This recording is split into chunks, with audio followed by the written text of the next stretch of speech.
Premier League final day record makes grim reading for Liverpool title hopes. With one game of the Premier League season to go, things couldn't be much closer at the top. Manchester City lead Liverpool by a single point after the penultimate round of fixtures.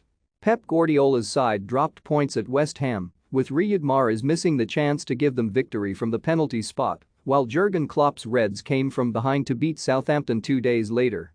Since the Premier League came into being in 1992, there hasn't been a single instance of a team leading the table going into the final round and not winning the title. Indeed, the last team to suffer that fate was Liverpool, back in the 1988-89 season, when they lost to Arsenal at Anfield to hand the London side the title. That's not to say there haven't been some close calls, though. Here, Mirror Football looks at some of the occasions where the title was very nearly thrown away at the last. If there was ever going to be a team to overcome a final day deficit, it was surely the one which had won 2 Premier League titles out of 2. However, despite a helping hand from Liverpool, Alex Ferguson's men couldn't get the job done.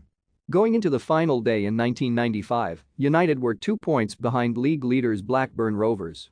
Both teams were on the road, with Blackburn at Anfield and United taking on West Ham United at Upton Park. Kenny Dalglish's league leaders went ahead through top scorer Alan Shearer, but second-half goals from John Barnes and Jamie Redknapp turned things back in the favor of their opponents. United couldn't take advantage, though, only drawing 1-1 after a stunning performance from Hammers goalkeeper Ludek Miklosko. 4 years later, it was United in the box seat as they looked to complete the first leg of their treble. On this occasion it was Arsenal who needed a favor from their rivals, with Spurs at Old Trafford and Arsene Wenger's Gunners hosting Aston Villa. Just a point separated the sides at kickoff, while they were just 1 apart on goal difference. This meant that, when Les Ferdinand put Tottenham in front, some Arsenal supporters began to hope. It wasn't to be, though. Wenger's men got their win through Kanu, but goals from David Beckham and Andrew Cole either side of the break meant United reclaimed the title after losing out to Arsenal 12 months prior. No team has come closer than throwing the Premier League title away on the final day than City in 2012. Rivals Man United had been comfortably out in front in April, but dropped points including in the Manchester Derby had left Roberto Mancini's team in pole position.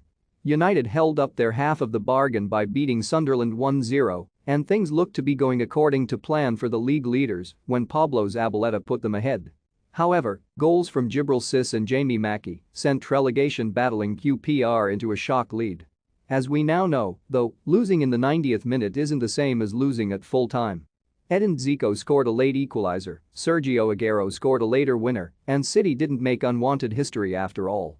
The 2 most recent Premier League title races were decided before the final day.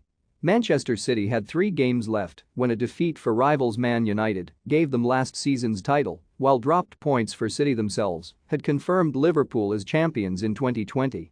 In the 2018-19 season, though, it went right to the wire. Challengers Liverpool had won 8 in a row approaching the finale, while City had won 13 in a row, including a late victory over Leicester in their penultimate game, to hold a 1-point advantage with 90 minutes of the season remaining. Liverpool went in front early against Wolves, the same opponents they face this weekend, and when Glenn Murray gave Brighton a first-half lead over City, Guardiola's team were left needing 2 goals to turn things back in their favor. In the end, though, they equalized almost immediately through Aguero, went ahead before half-time, and scored 4 times in total to pip Klopp's men by a point.